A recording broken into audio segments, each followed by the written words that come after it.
तो जैसा कि पिछले एपिसोड में हमने देखा था, अब ये जो डेमन जनरल का कंपटीशन था, इसका सेकंड राउंड होने वाला था और रूल्स बदल चुके थे। इस बार वार ड्रम को बजाना था।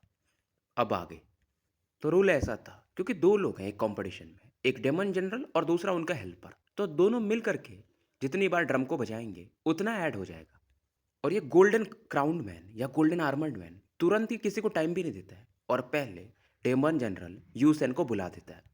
फिलहाल ये बंदा आते ही अपने डेमोनिक स्पिरिचुअल ऑरा को एडजस्ट करता है, पीक पर ले जाता है। और गोल्डन मैन इतना समझ रहा था कि यूसेन का जो कल्टीवेशन है उसके हिसाब से ये इसे 4 बार बजा सकता है। 5वें बार में ये इंजर्ड हो जाएगा या मारा भी जा सकता है। अब क्योंकि यूसेन डाओ ऑफ स्लॉटर को कल्टीवेट करता था, फिलहाल यहाँ पर जो 8 कमांडर इन चीफ थे वो भी यूसेन को इंटरेस्ट के साथ देख रहे थे, क्योंकि उनका पावर लेवल ज़्यादा है। साथ में वाइस कमांडर इन चीफ भी कुछ कुछ चीज़ें समझ रहे थे।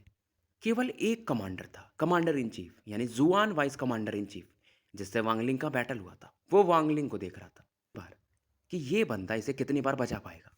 पर तभी इनका जिससे बैट लगा था yellow vice commander in chief से, वो स्माइल करते हैं और कहते हैं मेरे हिसाब से तुम बैट हार जाओगे, क्योंकि आपने जिस बंदे को चुना है वो तो अकेले ही बजाएगा ना ड्रम, उसके साथ डेमन जनरल तो बजाएंगे नहीं, तो वो अकेले का कितने पॉइंट बना पाएगा। फिर भी जुआन कमांडर कहते हैं, अपन इनको जुआन चीफ बोलते हैं, कि देखते हैं। अब इधर यूसेन अपने फुल पावर को रिलीज करता है और ड्रम को बजाना शुरू करता है। पर जैसे ही ये अपने पावर से इसे टच करता है, एक पेन भी अपने बॉडी में फील करता है। और यूसेन इस समय अपने सोल डिवरिंग स्लॉटर के फर्स्ट लेयर को यूज करता है और 3 बार अब ये इसे बजा चुका था। चौथी बार ये फिर से अपने ऑरा को यूज करता है, लेकिन इस दौरान तक ये 80% से ज़्यादा अपनी ऑरा को यूज कर चुका था और फाइनली चौथी बार इसे बजाता है। अब यहाँ पर गोल्डन मैन कहते हैं कि अपने हेल्पर को बुलाओ, पर यूसेन भी कहते हैं कि इनका कोई हेल्पर है नहीं। फिलहाल गोल्डन मैन वांगलिंग की तरफ देखता है पर इसे बुलाता नहीं है। अब ये बुलाता है डेमन जनरल मोफे को, क्योंकि 300 साल पहले जो कंपटीशन हुआ था डेमन जनरल बनने का, उसमें मोफे पहले नंबर पे आए थे। अब यहाँ पर अर्थ कमांडर इन चीफ मोफे की तरफ देखकर स्माइल करते हैं और कहते हैं अगर इस बंदे को ड्रैगन लेक जाने का मौका मिल गया तो ये आराम से वाइस कमांडर इन चीफ बन सकता है और टॉप 3 में आ सकता है। और अर्थ कमांडर इन चीफ कहते भी हैं कि अगर ये ड्रम को 6 बार बजा लिया तो मैं खुद इसे रिकमेंड करूंगा डेमन एम्प्रर से। अब यहाँ पर मोफे अपनी ऑरा को यूज़ करता है और एक पंच मारता है ड्रम के ऊपर। इसे 3 बार ये पलक झपकते बजा लेता है और एक के बाद एक फिर से कुछ पंचेज मारना शुरू करता है और 6 बार अब तक ये इसे बजा चुका था। और यहाँ पर सभी लोग इसकी तारीफ करने लगते हैं, इसका नाम चलने लगता है मोफे मोफे, क्योंकि अगर 6 बार कोई बजा दे तो उसे जीनियस माना जाता है। और अभी तक ये इंजर्ड भी नहीं हुआ था। मोफे रुकना नहीं चाहता था, ये 7वीं बार के लिए आगे बढ़ता है। अब ये 7वीं बार बचता तो है पर पहले से अलग, क्योंकि इस बार ड्रम के अंदर एक किलिंग इंटेंट जागता है। मोफे भी ये पीछे हटने लगता है और इसके ऊपर जो आर्मर था अपने आप गायब हो जाता है, इसका चेहरा उतर चुका था। पीछे हटने के बाद यह फिर से अपनी ऑरा को कलेक्ट करता है और 8वीं बार ड्रम को बजा देता है। लेकिन अब बैकलैश इसको झेलने को मिलता है, क्योंकि ऑरा इसकी कम हो चुकी थी, डिफेंसेस सभी टूट जाते हैं, काफ़ी पीछे जाके गिरता है। वांगलिंग भी देखता है, कहता है यार ये बंदा, ये तो सेम वही बंदा है जैसा कि मैंने हॉन्ग प्रिजन में एक बंदे को देखा था, काले बालों वाला। मुंह पे ब्लड वोमिट करता है पर उसे कैसे भी करके निकल जाता है। अब लोग यहाँ पर इसके चर्चे करते हैं कि ये बंदा अब तो sure shot vice commander in chief बन ही जाएगा। सभी लोग इससे इम्प्रेस थे, यानी अर्थ कमांडर इन चीफ हो या येल्लो, जो भी बहुत सारे हैं, 7-8 जो भी हैं, ये बस हेवन कमांडर इन चीफ, उनको उतना फर्क नहीं पड़ता है। अब इधर जो येल्लो वाइस चीफ थे, वो जुआन वाइस चीफ से कहते कि आप अभी भी हार नहीं मानोगे। जुआन वाइस इन चीफ कहते हैं कि मोफे सच में बहुत स्ट्रांग है, मैं इसकी एज में इतना स्ट्रांग नहीं था, और अगर ये ड्रैगन लेक जाने को मिला इससे फिर से तो ये हमसे भी ज़्यादा स्ट्रांगर हो जाएगा। लेकिन फिर भी वो बंदा अलग है। अब इनकी बातें होती हैं तो येल्लो वाइस इन चीफ भी कहते हैं कि देख लेते हैं कि वो बंदा कितने बार वॉर ड्रम को बजा पाता है। अब इधर गोल्डन मैन कहते हैं कि मोफे तुम्हारा अगर हेल्पर है तो उसे बुला लो। अब मोफे का हेल्पर आता है जिसके पीठ पीठ पर एक बड़ा सा तलवार था, और ये बंदा भी अब ड्रम को बजाना शुरू करता है। 3 बार ये इसे आसानी से बजा लेता है, चौथा बार भी ये बजा सकता था। तो ये सोचता है कि फालतू में क्यों ट्राई करना, वैसे भी मोफे जीत ही रहा है। तो ये 3 बार ही बजाता है, तो टोटल इनका 11 बार हो जाता है। मोफे का 8 बार और इसका 3 बार। दूसरी तरफ मो लिहाई, उनका चेहरा उतर चुका था कि वांगलिंग अकेले कितना कर कर पाएगा, और ये वांगलिंग से कहते भी हैं कि शायद हम दूसरे राउंड में हार जाएंगे। अब इधर शी जायो को दिखाया जाता है, वो चेंटाओ से पूछते हैं कि तुम कितने बार इस बेल को यानी ड्रम को बजा पाओगे। चेंटाओ बोलते कि अगर मैं फुली फिट होता तो 10 बार तो बजा देता। अभी कितना बजा पाऊंगा मुझे भी नहीं पता, शायद 7 एक बार बजा पाऊँ। सीसा को इस दौरान मोफे की तरफ देखकर गुस्सा आता है। इधर गोल्डन मैन अलग ही इशारों से, क्योंकि वांगलिंग तो वैसे भी इनको पसंद नहीं था, इसे बुलाते हैं। वांगलिंग अब एरिना में उतर चुका था और वांगलिंग इनसे कहता है कि मुझे यूं करके क्यों बुला रहे हो, मेरा नाम वांगलिंग है। अब ये गोल्डन मैन भी कहता है क्या तुम मेरे साथ बैट लगाना चाहोगे। वांगलिंग बोलता है बोलो। अब ये बोलता है कि मैं तुमसे बैट ये लगा रहा हूँ कि तुम 5 बार से ज़्यादा नहीं बजा पाओगे। अगर बजा लिए तो मैं तुम्हें पर्सनली डेमन एम्पर को रिकमेंड करूंगा और मिनिमम तुम्हें डेमन जनरल का पोजीशन तो मिल जाएगा। लेकिन अगर तुम नहीं बजा पाए तो तुम ये मान लेना कि तुमने एक डेमन जनरल को इंजर्ड किया था, तो यहाँ से निकल जाना।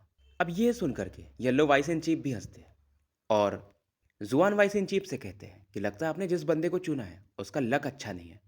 पर इस दौरान जुआन वाइस इन चीफ कहते हैं कि अभी देखना, जो गोल्डन मैन है उन्हें भी सरप्राइज होगा, वो भी हैरान रह जाएंगे।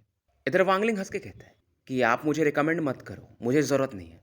गोल्डन मैन कहता है मतलब तुम बेट नहीं लगाना चाहते हो। वांगलिंग कहता है नहीं, मैं तुम्हारा एक हाथ चाहता हूँ। अब ये सुनकर के वो बंदा भी हैरान हो जाता है, उसे और गुस्सा आता है, पर वो स्माइल करता है और फाइनली कहता है अगर तुम 5 बार से ज़्यादा बजा दिए तो मैं दे दूंगा तुम्हें मेरा हाथ। अगर 10 बार बजा दिए तो दोनों हाथ दे दूंगा। क्योंकि ये सोचता है कि वांगलिंग को पता नहीं है कि जो बैकलैश मिलता है, यानी कि उल्टा इफेक्ट पड़ता है ड्रम बजाने का, वो अलग ही लेवल पे है। अब वांगलिंग ड्रम के करीब जाता है और इसे ध्यान से देखता है कि अच्छा इसकी जो चमड़ी है वो एंशिएंट डेमन की है। और जब इसे ये टच करके बस देखता है तो एक मानो फोर्स इसे पीछे फेंक रहा हो। फिलहाल ये अपने लाइफ सील्स को गैदर करता है और पहले ये अपने बैग से एक वाइन का बॉटल निकालता है और एक एक घूंट मारता है और कहता है आप देखो। राइट हैंड से अब ये सील बनाता है और डेमन ड्रम पे मारना शुरू करता है। 4 बार तो एक बार में ही बजा देता है, मतलब काफ़ी जल्दी। और क्योंकि इतना जल्दी ये बजाता है, मतलब 4 बार एक साथ बज जाते हैं, तो कई सारे लोग तो बेहोश हो जाते हैं। बहुत सारे लोग हैरान थे। हेवन कमांडर इन चीफ बस शांति से बैठे थे। बाकी जो 7 कमांडर इन चीफ थे वो खुद हैरान थे। गोल्डन मैन का भी चेहरा बदल जाता है और स्पेस में भी यानी बादलों में भी ऊपर हरकत होने लगती है और एक और ड्रम का बीट सुनाई देता है, मतलब 5 एक साथ। और वांगलिंग वहीं पे खड़ा था, मतलब कोई अभी तक इस पर शॉकवेव लगा ही नहीं था। येलो वाइस इन चीफ कहता है यार ये तो इम्पॉसिबल है। पर जुआन वाइस इन चीफ कहता है जब तक ये बंदा है कुछ भी इम्पॉसिबल नहीं है। क्योंकि ये बहुत हैरानी की बात थी कि 5 अटैक एक साथ हुए थे। क्योंकि लोग क्या करते थे, एक अटैक मारा यानी एक बार ड्रम बजा फिर दूसरे बार बजाते, पर वांगलिंग ने एक साथ 5 बार बजा दिए थे। और 5 बार जब एक साथ बजता है तो बैकलेस भी 5 गुना ज़्यादा पावरफुल होगा, एक ही बार में आएगा ना पूरा। लेकिन वांगलिंग को कोई फर्क नहीं पड़ा था। अब लोग कहते हैं शायद ये कोई टेक्निक यूज़ कर रहा होगा जो कि सही नहीं है। किसी किसी को तो ये भी लगता है कहीं ये जो ड्रम है वो टूट तो नहीं चुका है, कि इस बंदे पे कोई असर नहीं पड़ा। और वो जो डेमन जनरल था एक यूसेन करके, वो तो समझ जाता है कि इस बंदे से पंगा लेकर मतलब भी नहीं है। और इस समय जो एक फीमेल डेमन जनरल है जीलान, वो वांगलिंग को ध्यान से देख रही थी। इनके गर्दन पे एक टैटू को भी देखा जा सकता था जो कि काफ़ी नीचे तक फैला हुआ था और मानो ये लड़की एक हीरोइन के समान हो। सीजर इस दौरान चेंटाओ से कहता है कि ये बंदा सच में काफ़ी स्ट्रांग है। और चेंटाओ कहता है मैंने तो पहले ही बोला था। बस फिलहाल मोफे वांगलिंग की तरफ नहीं देखता है, लेकिन यहाँ पर जो डालुओ स्वॉर्ड सेक्ट का बंदा था वो वांगलिंग को किलिंग इंटेंट के साथ देख रहा था। गोल्डन मैन का भी चेहरा उतर चुका था और वांगलिंग पर वो शॉकवेव इसलिए नहीं आए थे क्योंकि वांगलिंग के पास लाइफ सील्स थे, तो वो उसे काउंटर कर दिया था। तो 2000 सील्स लगे थे उन्हें काउंटर करने में और इसके लाइफ सील्स खत्म नहीं हो सकते, यानी अगर पूरे 3000 एक साथ खत्म होंगे तो ही खत्म होंगे, नहीं तो अगर 2000 न्यूट्रलाइज भी हो गए तो वो फिर से रिकवर हो सकते हैं। और वांगलिंग अब गोल्डन मैन से कहता है कि आप बेट तो हार चुके हो। पर तभी गोल्डन मैन कहता है मैंने ऐसा कब कहा था, मैंने बोला था कि तुम 5 बार से ज़्यादा नहीं बजा सकते। 5 बार तो ठीक है, उससे ज़्यादा तो तुम जीते नहीं हो। अब वांगलिंग बस अपने ऐसा मुक्के को बनाता है, इनकी तरफ देख रहा था और ड्रम की तरफ फिर से अटैक करता है। ड्रम 6वीं बार बजता है। ये अभी भी गोल्डन मैन की तरफ देख रहा था और फिर से एक पंच मारता है। 7वीं बार ड्रम बजता है। 7वीं बार जब ये बजता है तो आसमान में रंग भी बदलने लगते हैं, एक मानो बिजली सी इकट्ठा होने लगती है, जो कि शॉक वेव का प्रमाण था। अब फाइनली गोल्डन मैन बोलता है कि मैं तुम्हें डेमन एम्परर को रिकमेंड कर दूंगा। पर वांगलिंग बोलता है नहीं, मुझे तुम्हारा एक हाथ चाहिए। गोल्डन मैन को गुस्सा आता है कि तुम्हारी इतनी मजाल, फिर से कहो। वांगलिंग फिर से कहता है कि हाँ तुम्हारा एक हाथ चाहिए।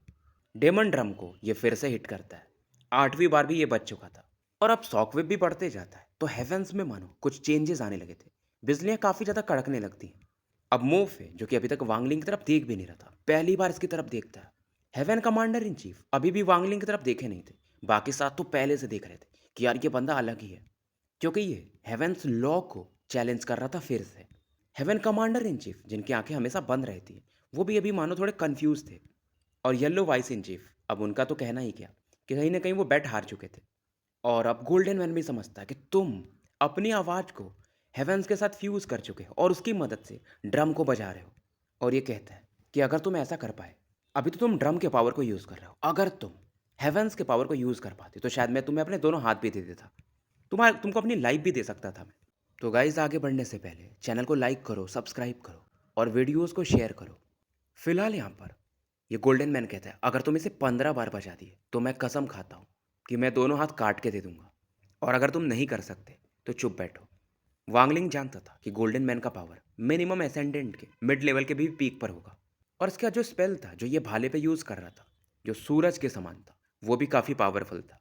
इस बंदे का मेन सोर्स यांग एनर्जी थी और वांगलिंग यिन एनर्जी को ज़्यादा यूज़ करता था, यानी कि वांगलिंग कोल्ड पावर ज़्यादा यूज़ करता था। अब वांगलिंग सोचता है कि यार मैं 8 बार तो बजा चुका हूँ और शायद एक बार बजा दूँ तो हम टॉप 10 में तो एंटर कर ही जाएंगे, और फालतू में ज़्यादा बजाया तो मैं इंजर्ड भी हो सकता हूँ। लेकिन जब मैं इस ड्रम को बजा रहा हूँ तो मैंने एक चीज़ फील किया, जैसा मैं जिथर को बजा के फील करता हूँ। कहीं ये मेरे डाव को स्ट्रॉन्ग तो नहीं कर रहा है, मतलब बजाने पे नहीं ऐसा हो रहा है, बजाने के बाद जो ड्रम से साउंड निकलता है उस समय कुछ वैसा ये फील करता है। अब ये ड्रम को 9वीं बार बजाता है, अब 9वीं बार बजाता है तो ड्रम के बजने के बाद जो फोर्स निकलता है वो और पावरफुल था। वांगलिंग अपनी लाइफ सेल्स को एक्टिवेट कर देता है पूरी तरह से, और इसके 3710 सेल्स पूरी तरह से कोलैप्स कर जाते हैं। और फाइनली ये जो फोर्स था वांगलिंग के बॉडी में अब एंटर करता है और ये थोड़ा पीछे जाके गिरता है। गोल्डन मैन भी रिलैक्स करता है कि चलो अब ये बच्चा 15 बार तो नहीं बजा सकता, 9 बार में ही अपने लिमिट पे पहुंच चुका है, शायद 10वीं बार मैक्सिमम ये जा सकता है। और मोलिहाई तो हैरान था कि यार ये बंदा गजब है। वांगलिंग को इधर ज़्यादा फर्क नहीं पड़ता है क्योंकि इसके 3700 लाइफ सेल्स उस अटैक को लगभग काउंटर कर ही चुके थे। थोड़ा बहुत जो था ये अपने सेलेस्टियल ऑरा से काउंटर कर दिया था। अब वांगलिंग सोचता है कि यार ये सही नहीं है कि मैं लाइफ सेल से इसे काउंटर करूं। इधर जो हेवन कमांडर इन चीफ थे पहली बार आंखें खोलते वांगलिंग की तरफ देखते।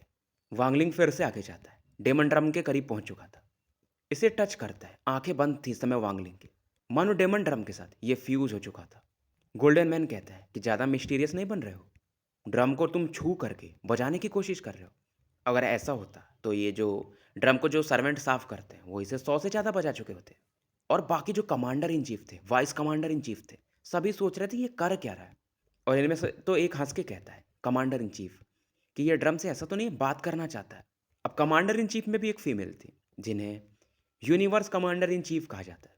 वो फाइनली बोलती है कि वो बात नहीं कर रहा है, वो इसे समझने की कोशिश कर रहा है, क्योंकि मैंने भी जब डेमन ड्रम बजाया था तो मुझे कुछ वैसा फील हुआ था। अब ये सुन करके बाकी कमांडर इन चीफ भी सीरियस हो जाते हैं। मूफे भी कहता है कहीं ये बंदा सच में उस ऑरा को तो फील नहीं किया था जो मैंने भी फील किया था।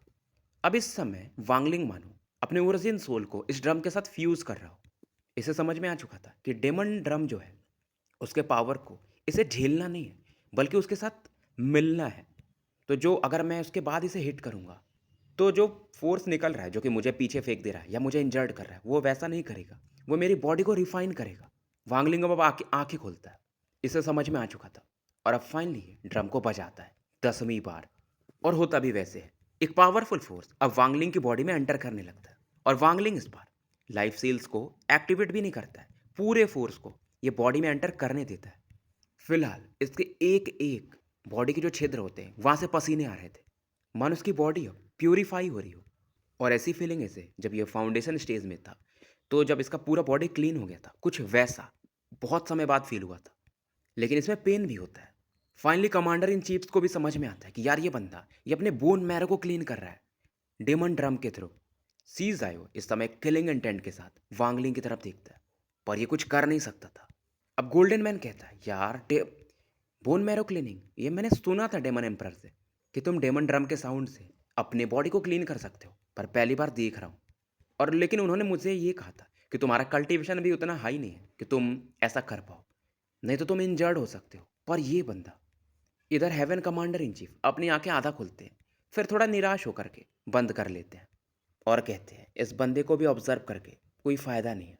वांगलिंग का चेहरा क्यों किया पूरी तरह से पीला पड़ चुका था, लेकिन आंखें चमक रही थी। वांगलिंग एक चीज़ और फील करता है कि डेमन ड्रम का अपना एक विचार है, और अगर मैं उसे पूरी तरह से फ्यूज़ होने देता हूँ, तो फिर तो वो सही नहीं है। मतलब विचार मेरे होने चाहिए मेरी बॉडी में। और इसे समझ में आता है कि मैं इंजर्ड इसलिए हो रहा था, या अभी भी मुझे ये तकलीफ़ हो रही है क्योंकि मेरा डाव अलग है। यानी कि दुनिया के परे जाना पड़ेगा, कुछ अलग करना पड़ेगा। और वांगलिंग इस समय उदासीपन, अकेलापन फ़ील करता है। अब इसका डोमेन क्योंकि ये सोल ट्रांसफॉर्मेशन लेवल पे है, तो इसके बॉडी के साथ तो वैसे भी फ्यूज़ हो चुका था। ड्रम को ये 11वीं बार बजाता है, और इस समय ड्रम से एक सैड ऑरा चारों तरफ फैलने लगती है। ये अलग लेवल की चीज़ थी। मतलब सैडनेस चारों तरफ फैल रही थी, पूरे स्काई डेमन कंट्री में, सिटी में sorry.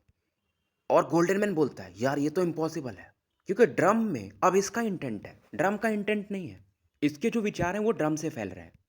Haven commander in chief भी पहली बार पूरी तरह से आंखें खोलता है और वांगलिंग की तरफ अब देखता है। लोग भी इस ऑरा को फील कर सकते थे कि इस आवाज में एक दर्द है, एक टूटा हुआ दिल है। लोगों को भी अपने पुराने दिन याद आने लगते हैं, क्योंकि आपको भी पता है अगर आप दर्द वाले गाने सुनते हो तो आपको वैसा फील होता है, अच्छे गाने सुनोगे वैसा फील होगा। और क्योंकि इसमें डोमेन पावर मिक्स था, तो ये काफ़ी जल्दी लोगों के जहन में एंटर कर रहा था। वांगलिंग का हाथ अभी भी ड्रम के ऊपर ही था, और वांगलिंग को भी अब अपने पुराने दिन याद आते हैं, लिमुवान के साथ जो इसने बिताए थे।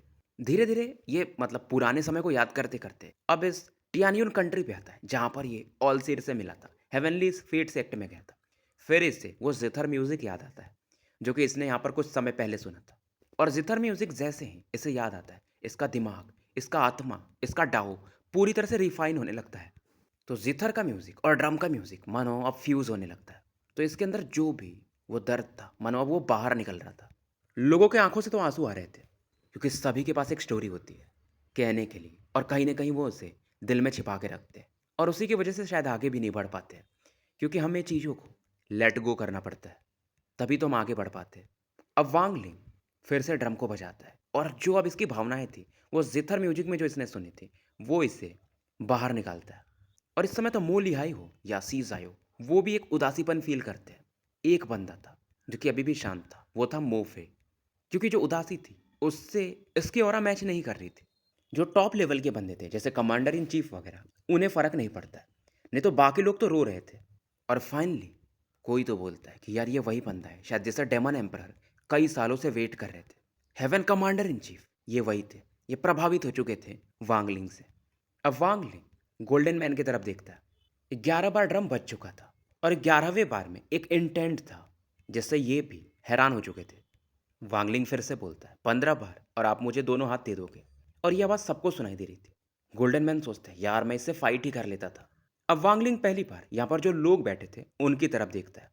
इसकी नज़रें वाइस कमांडर इन चीफ्स पे जाती है। एक बंदा था जो कि इसे एकदम शांति से देख रहा था, वो थे जुआन वाइस इन चीफ, जिससे इनका फाइट भी हो चुका था। और आंखों ही आंखों में दोनों एक दूसरे को इशारा करते हैं, मतलब कहीं ना कहीं रेस्पेक्ट दिखाते हैं। अब वांगलिंग की नज़रें 8 कमांडर इन चीफ्स पे जाती हैं। हेवन कमांडर इन चीफ पहली बार अपना मुंह खोलते हैं कि वांगलिंग, मैं तुम्हारा नाम याद रखूंगा। और जो ये डेमन जनरल्स थे, कोई वांगलिंग से नज़र मिलाता नहीं, बस सीज आयो, मानो ये बैटल करना चाहता हो, पर वांगलिंग इसे इग्नोर कर देता है। और वांगलिंग फाइनली मोफे की तरफ देखता है, जो कि अभी भी एकदम शांत था। फिर वांगलिंग फिर से इधर फोकस करता है। अब ये ड्रम को बजाना भी नहीं चाहता था, क्योंकि वांगलिंग एक चीज़ फील कर रहा था कि अब इसकी मदद से ये असेंडेंट लेवल के करीब जा सकता है या पहुंच भी सकता है। और ये अब काफ़ी कॉन्फिडेंट भी था। ये दोबारा से ड्रम को बजाता है, पर ये फील करता है कि अभी भी कुछ मिसिंग है। डेमन ड्रम से फिर से एक साउंड आता है। टोटल 14 बार ये बज चुका था, और जो फोर्स इकट्ठा हो रहा था डेमन ड्रम के अंदर से, वो वांगलिंग की बॉडी में लगातार एंटर कर रहा था। वांगलिंग की बॉडी से काले रंग के लिक्विड बाहर आ रहे थे, मतलब जो गंदगी थी वो साफ हो रही थी। हेवन कमांडर इन चीफ वो भी एकदम तारीफ की नज़र से इसे देखते हैं, और ये बोलते हैं कि पहले जो ये बंदा कर रहा था, जो इसके बॉडी से वो ब्लैक लिक्विड थोड़े थोड़े आ रहे थे, वो बस बेसिक लेवल पे था, पर अब ये एकदम पीक लेवल का बॉडी क्लिनजिंग है। बहुत सारों को तो वांगलिंग से जलन भी होती है, क्योंकि यहाँ पर जो दो सबसे बड़े ट्रेजर्स हैं, पहला ड्रैगन लेक जिसमें कहा जाता है कि एंशियंट डेमन का स्पिरिट है, और डेमन ड्रम जिसके अंदर एंशियंट डेमन का स्किन है, जिसकी मदद से ये बनाया गया है। तो ये पावर्स कहीं ना कहीं इनकी हेल्प करते हैं, इनकी बॉडी को एडवांस करने में, पावर को एडवांस करने में। पर आज कोई और बंदा था फॉरेन कंट्री का, जो कि इसे अच्छे से यूज़ कर पा रहा था। वांगलिंग इधर फील करता है कि जो भी गंदगी थी वो बाहर निकल चुकी है, और अब ये बोलता है डेमन ड्रम की तरफ देखकर कि मैं वांगलिंग 700 साल से कल्टीवेट कर रहा हूँ। मुझे अब समझ में आ चुका है कि मैं असेंडेंट लेवल पे क्यों नहीं जा पा रहा था, क्योंकि मैं सोल ट्रांसफॉर्मेशन के पीक पर हूँ। मेरा डोमेन मेरी बॉडी के साथ फ्यूज हो चुका है, डाओ भी मिक्स हो चुका है, पर क्यों नहीं जा पा रहा था मैं? क्योंकि मेरा डाओ हार्ट कंप्लीट नहीं था। मेरे दिल के अंदर कहीं ना कहीं वो उदासी थी, एक जख्म था पुराना जिसे मैं भुला नहीं पा रहा था ली मुआन के मरने के बाद। मतलब वो एक याद थी जो मेरे अंदर कहीं ना कहीं बैठी थी, इसलिए मैं उदासी फील करता था जिथर म्यूजिक को फील करके, क्योंकि मुआन भी तो जिथर म्यूजिक ही बजाती थी। और फाइनली आज इस ड्रम के मदद से और उस लेडी ने जो मेरे अंदर वो सैडनेस छोड़ा था जिथर म्यूजिक के थ्रू, वो अब बाहर निकल चुका है। तो अब मैं एसेंडेंट लेवल पे जा सकता हूँ। लेकिन क्या मैं भूलना चाहता हूँ उन पुरानी यादों को? वांगलिंग ये सोच करके कांप जाता है। भाई लोग, ये नॉवेल जो है इसके चैप्टर्स पहले तो बहुत लंबे हैं, और जो स्टोरी है यार बहुत सही है। मतलब बहुत डीप स्टोरी है, लाइफ से बहुत रिलेट करती है, इसलिए टाइम तो लगता ही है। क्योंकि वांगलिंग जानता था अगर पुरानी चीज़ें भुला ही देगा तो ली मुआन जब एक दिन जागेगी तो क्या इसके इमोशंस रहेंगे वो? और अगर ऐसा रहा तो इस ये क्या करेगा, सुजाकू प्लेनेट उसे वापस भेज देगा। इधर heaven commander in chief Wangling को ध्यान से देख रहे थे, समझ रहे थे ये बंदा कहाँ पे हिचक रहा है। उस समय ये इन्हें याद आता है अपना वाला कि उस समय ये पीछे हट गए थे, क्या ये बंदा एसेंडेंट लेवल पर जाना चाहेगा? क्योंकि जो एसेंडेंट का रास्ता है वो अकेलापन का रास्ता है उनके लिए, जिन्हें मतलब प्यार मोहब्बत नहीं है, बस पावर चाहिए। पर जिनका डाउ हार्ट, मतलब जिनका फीलिंग वाला है, उनके लिए एक टेस्ट होता है कि तुम इस लेवल से, यानी सोल ट्रांसफॉर्मेशन से एसेंडेंट पे कैसे जाओगे, क्या इन फीलिंग्स को छोड़ दोगे, क्या करोगे? अब जो यहाँ पर फीमेल कमांडर इन चीफ थी, जियान लियान, वो भी ऐसा देख रही थी, क्योंकि वांगलिंग के वो ड्रम बजाने की वजह से इनकी भी पुरानी यादें ताज़ा हो गई थी। और इनकी जो मास्टर थी वो एक कल्टीवेटर थी, यानी फॉरेन वर्ल्ड की थी। ये भी कहती क्या ये बंदा कर पाएगा, पूरे इमोशंस को, भावनाओं को छोड़ पाएगा? अब सीजायो देख कर कहता है ये बंदा थोड़ा ज़्यादा मिस्टीरियस बनने को दिख रहा है। पर चेंटाओ कुछ नहीं बोलता, कहता यार ये मैं किस बंदे के साथ हूँ, मतलब ये जो डेमन जनरल शीजायो है इसे कुछ समझता भी नहीं है। और फाइनली ये बोलता है कि तुम्हें नहीं पता है कि वो किस स्ट्रगल से जा रहा है। मूफे देखता है वांगलिंग की तरफ और कहता है तुम उसी के जैसे हो। अब ये पता नहीं किसको बोलता है। अब जो डालुआ स्वॉर्ड सेक्ट का बंदा था जो इसके साथ था शायद, वो इसे सुनता है। ये अपनी मुंडी को नीचे कर लेता है पर कुछ बोलता नहीं है। अब जो जुआन वाइस इन चीफ है, मतलब जो अच्छे लेवल पे हैं या कमांडर इन चीफ है, वो एसेंडेंट लेवल क्या होता है उसे समझते थे। और इसी समय नदी के किनारे में एक नाव पर एक बंदे को दिखाया जाता है जो कि मस्त वाइन पी रहा था।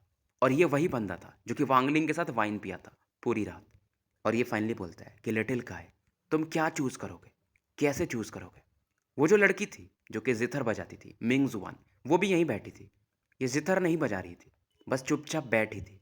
वांगलिंग का हाथ डेमन ड्रम से बस 1 इंच की दूरी पे था। यह डिसाइड नहीं कर पा रहा था क्या करूं। मेरा अगर डाउ हार्ट कंप्लीट करना है तो मुझे मेरे अंदर की उदासी को मिटाना पड़ेगा। लेकिन अगर मैं उससे मिटा देता हूँ तो ली मुआन को मैं एक तरह से भूल जाऊंगा। और अगर यही प्राइस है कि असेंडेंट लेवल में जाने के लिए मुझे मेरे अंदर के सैडनेस को मिटाना पड़ेगा, वानेर को मिटाना पड़ेगा, तो क्या सच में यही मेरा डाव है? क्या मैं सही रास्ते पे हूँ? चलो, अगर मैं इस लेवल पे बढ़ भी जाता हूँ, वानेर मेरे साथ ही रहेगी पर मेरी फीलिंग्स नहीं रहेंगी। और मैं वैसा बंदा नहीं हूँ कि बस लड़की के साथ रहना है तो बस रहना है। हालांकि मैं एक संत भी नहीं हूँ। और अगर मैं उसी रास्ते को फॉलो कर रहा हूँ, मतलब असेंडेंट लेवल पे उसी के थ्रू जा रहा हूँ, यानी कि फीलिंग्स को छोड़ के, तब तो मैं हेवेंस को ही मान रहा हूँ। पर मुझे तो हेवेंस का विरुद्ध जाना है। और अपनी चीज़ों को छोड़ के जाना मतलब वो सही नहीं है। ये मेरा डाव नहीं है। मेरा डाव तो ये है कि मुझे हेवेंस के विरुद्ध जाना है। ये मेरा रास्ता है जिसे मैंने बनाया है। और अब मुझे समझ में आ चुका है कि हेवेंस को धोखा कैसे दिया जाता है। पहुंचूंगा मैं वहीं पर, लेकिन रास्ता अलग है। वांगलिंग को और समझ में आ चुका था। वांगलिंग अब आसमान की तरफ देखता है, मानो ये हेवन से बात कर रहा हो। ये बोलता है हेवेंस की तरफ देखकर कि मैं अपने उदासी को तो छोड़ सकता हूँ, पर ये जो फीलिंग है मेरी, उससे मेरे से हेवेंस भी नहीं ले सकता। और जो और इस समय निकल रही थी उसे फील करके कमांडर इन चीफ, यानी हेवन कमांडर इन चीफ भी कांप जाता है। मानो वांगलिंग के अंदर से एक स्वॉर्ड ऑरा निकल रही थी जो कि आसमान को भेद देगी। बादल भी दूर हटने लगते हैं। हेवन कमांडर इन चीफ भी एकदम हैरानी से वांगलिंग की तरफ देख रहा था कि इस बंदे का जो चॉइस है कुछ ना कहीं डेमन एम्परर के जैसा है। गोल्डन आर्मर मैन, वो तो एकदम क्या ही बोलूं मैं उसके बारे में, चेहरा उतर चुका था। इसे लगा था कि 14 बार के बाद वांगलिंग रुक जाएगा, पर वांगलिंग के हाथ फिर से बढ़ रहे थे। इसके अंदर जो किलिंग इंटेंट था वो बढ़ चुका था कि 15वीं बार में इसे बजानी न दूं, इसे मार देता हूँ। और डेमन एम्परर बोलेंगे भी तो ज़्यादा थोड़ी बोलेंगे, एक नॉर्मल बंदा है ये, फॉरेन कंट्री का है। अब वांगलिंग एक मूड बना चुका था, जो भी इसके अंदर सैडनेस था ये अपने राइट हैंड पे उसे फोकस करता है, यानी वो ऑरा को। आसमान में रंग बदलने लगता है, बिजलियां कड़कने लगी थी। बादलों से बिजलियां सांप के रूप में ऐसा बाहर आ रही थी। लोग चौकन्ने हो चुके थे। वो जो यंग मैन था जो कि नाव पर बैठा था, वो भी ऐसा नाव पे खड़ा हो जाता है, एक उम्मीद के साथ मानो इधर देख रहा था। और इस समय काफ़ी दूर में एक डार्क टावर को दिखाया जाता है, जो कि एंशियंट बैटलफील्ड में था, यहाँ से 10,000 किलोमीटर की दूरी पे, जहाँ पे हु पाओ ट्रेन कर रहा था। उम्मीद है हु पाओ आपको याद होगा, ये वही बंदा है जो वांगलिंग को धोखा दिया है, मतलब अचानक से गायब हो गया था। मिस्टर 13 तो वांगलिंग को मिला था, पर ये तो कहीं और है। और जिस टावर में ये कल्टीवेट कर रहा था, यहाँ पर भी एक आवाज़ गूंजती है कि हेवन डिफाइंग कल्टीवेशन, मतलब हेवन के विरुद्ध वाला कल्टीवेशन। बहुत अच्छा। वांगलिंग अब अपने राइट हैंड को, जिसके अंदर अभी सैडनेस भरा था, डेमन ड्रम पे प्रेस कर देता है। और इस समय जो गोल्डन मैन था अपने पावर को अपने पैर पे फोकस करता है और वांगलिंग की तरफ काफ़ी तेज़ी से बढ़ता है कि अब मृत्यु को स्वीकार करो। और क्योंकि मैंने बताया था ये यांग ऑरा को मास्टर कर रहा है, तो फायर फोर्स जो होता है, आग वाला फोर्स काफ़ी ज़्यादा इकट्ठा होता है। और इसी समय हेवन कमांडर इन चीफ कहते हैं इसका नाम लेकर के कि जिन वुक्सू, तुम ये क्या कर रहे हो। इधर वांगलिंग भी पलट करके इस गोल्डन मैन की तरफ देखता है। वांगलिंग जानता था कि ये ऐसा कुछ कर सकता है, और ये अपनी बॉडी को 3,000 से ज़्यादा लाइफ फोर्स सील से इकट्ठा कर चुका था, और 15वें ड्रम को ये बजा रहा था, तो वो भी एक फोर्स होगा, तो वांगलिंग वो इसकी तरफ डायरेक्ट कर देगा, तो वांगलिंग भी तैयार था। Golden man even heaven commander in chief की बात को भी अनदेखा कर देता है। अब हेवन चीफ भी काफ़ी तेज़ी से आगे बढ़ते हैं, पर ये सोचता है कि मेरे पास तो टाइम है, तब तक जब तक ये पहुंचेंगे मैं इसे मार दूंगा। हेवन कमांडर इन चीफ इस दौरान एक ब्लैक लाइट इकट्ठा करते हैं और इस गोल्डन मैन के अटैक की तरफ बढ़ा देते हैं। और इसी समय नाव पर जो बंदा बैठा था उसे भी गुस्सा आता है कि जिन वुक्सू, तुम्हारी इतनी मजाल, तुम मरना डिजर्व करते हो। अब जो जिन वुक्सू का अटैक था जो कि फायर पावर से भरा था, इस पे जो अटैक आता है वो पानी के समान था, और इसका अटैक डिसॉल्व हो जाता है। और यहाँ पर एक आवाज़ सुनाई देती है। और इसी समय जो ब्लैक टावर था यहाँ से 10,000 किलोमीटर की दूरी पे, और वहाँ पर एक ब्लैक आर्मर था, वहाँ से एक डिवाइन मैसेज आ रहा था। स्पेस में मानो एक होल सा होता है, और कुछ आवाज़ इस गोल्डन मैन के कानों में चली जाती है। इस बंदे का आर्मर भी टूट जाता है और ये खून की उल्टी करने लगता है, और जो इसका सन पावर था वो भी गायब होने लगता है। तो स्टोरी यहीं समाप्त करते हैं। मिलते हैं फिर कल एक नए वीडियो के साथ।